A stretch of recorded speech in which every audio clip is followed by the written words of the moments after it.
Hi everyone, doctor जय Mehta again. हमारे इस कोर्स के टॉपिक में एंडोमेट्रियोसिस डायग्नोसिस के लिए 3D अल्ट्रासाउंड।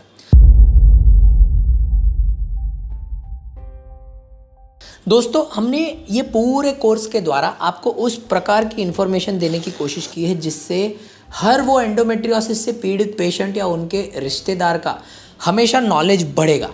सबसे इम्पॉर्टेंट चीज़ आपको ये ध्यान रखनी है, एंडोमेट्रियोसिस मैपिंग। दोस्तों, एंडोमेट्रियोसिस का जब कभी भी हम मैपिंग करता है तो ध्यान रखना है कि आपके पास में दो ऑप्शंस है। एक ऑप्शन है 3D अल्ट्रासाउंड, दूसरा ऑप्शन है MRI। मैं दोनों को कवर करने वाला हूं, पर इस वीडियो में मैं सिर्फ 3D अल्ट्रासाउंड पे ध्यान दूंगा। 3D अल्ट्रासाउंड इसके लिए क्योंकि हमारा यूनिट एक रेफरल यूनिट है और रेफरल यूनिट होने के नाते हम एंडोमेट्रियोसिस के मैपिंग में एब्सोल्यूट एक्सपर्ट्स हैं। इसमें मुझे भी कोई डाउट नहीं है क्योंकि हम एंडोमेट्रियोसिस का मैपिंग पिछले 9 ईयर्स से कर रहे हैं। और एक चीज़ ध्यान रखना है दोस्तों, एंडोमेट्रियोसिस का मैपिंग करने के लिए एंडोमेट्रियोसिस को एक स्पेशल प्रोब लगता है जिसको हम बोलते हैं ट्रांसवजाइनल प्रोब। ये एक अल्ट्रासाउंड का एक प्रोब है। इस प्रोब के द्वारा यहाँ से जो अल्ट्रासाउंड एमिट होता है, इसके बेसिस के ऊपर स्क्रीन पे एक डायग्नोसिस किया जाता है।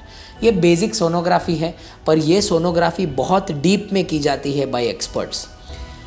सबसे पहले मैं आपको बता दूं कि ये अल्ट्रासाउंड जब हम करते हैं तब हम बहुत ही बारीकी से ओवेरियन सिस्ट, यूट्रस में प्रेजेंट होने वाला एडिनोमायोसिस और पूरे ब्लैडर के नोड्यूल्स और बावेल के नोड्यूल्स, ये सभी चीज़ों का एक वर्णन करते हैं।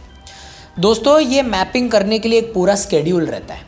ब्लैडर कितना फुल होना चाहिए, पेशेंट कौन से पोजीशन में होना चाहिए, यूट्रस का मेजरमेंट क्या लेना है, बावेल नोड्यूल है तो बावेल नोड्यूल कितना साइज़ का है, बावेल नोड्यूल का लेंथ कितना है, बावेल नोड्यूल का एक्सटेंट कितना है, ये सब कुछ देखा जाता है। साइमल्टेनियसली बावेल नोड्यूल एनस से कितना दूर है ये देखा जाता है। साइमल्टेनियसली दोस्तों, हमारे जैसे कोई एक्सपर्ट्स करते हैं तो ऊपर तक के नोड्यूल्स जैसे कि सिग्मोइड नोड्यूल्स, ओवरी के अंदर प्रेजेंट होने वाली चॉकलेट सिस्ट, उसका मेजरमेंट, उसका डायामीटर, उसका साइज़, उसके लॉक्यूलेशंस, ऐसे बहुत चीज़ों का स्टडी किया जाता है। और दोस्तों, फाइनली एंडोमेट्रियोसिस का कोई भी अल्ट्रासाउंड किडनी का स्टडी किए बिना कंप्लीट नहीं होता है। हमेशा किडनीज को देखा जाता है और इस चीज़ के साथ में जो हमने प्रीवियस वीडियो में बताया है, पर वजाइनल एग्जामिनेशन और पर रेक्टल एग्जामिनेशन हर पेशेंट का किया जाता है। दोस्तों, ये करने के बाद में ही एक डिस्क्रिप्टिव मैप आता है एंडोमेट्रियोसिस का, जिसके बेसिस के ऊपर हम एंडोमेट्रियोसिस का एक क्लासिफिकेशन बनाते हैं। ये क्लासिफिकेशन एज अ पेशेंट आपको सिर्फ उतना ध्यान रखना है कि आपको सर्जरी किस प्रकार करनी है, आपका सर्जरी करने के पहले कौन से प्रोसीजर्स के बारे में हमें आपके साथ बात करनी है, इस सब चीज़ का डिटेलिंग किया जाता है।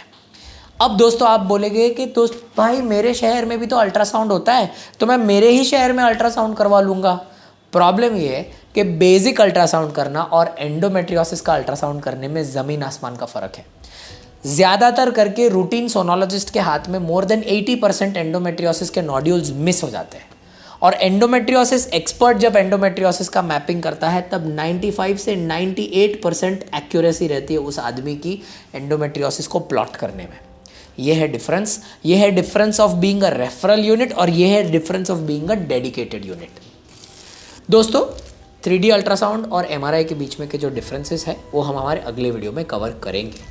इसीलिए कभी भी ये नहीं सोचना है कि 3D अल्ट्रासाउंड ज़्यादा बेटर है, MRI ज़्यादा बेटर है। ये एक प्रेफरेंस है। जैसे कि मैंने आपको बताया, मेरा प्रेफरेंस है 3D अल्ट्रासाउंड। थोड़े कैसे लोग रहते हैं इंटरनेशनली जिनका काफ़ी बार प्रेफरेंसेस MRI पे रहता है, पर उनके पास में भी MRI को स्टडी करने के लिए एक एक्सपर्ट रहता है। ठीक है, ऑल द बेस्ट।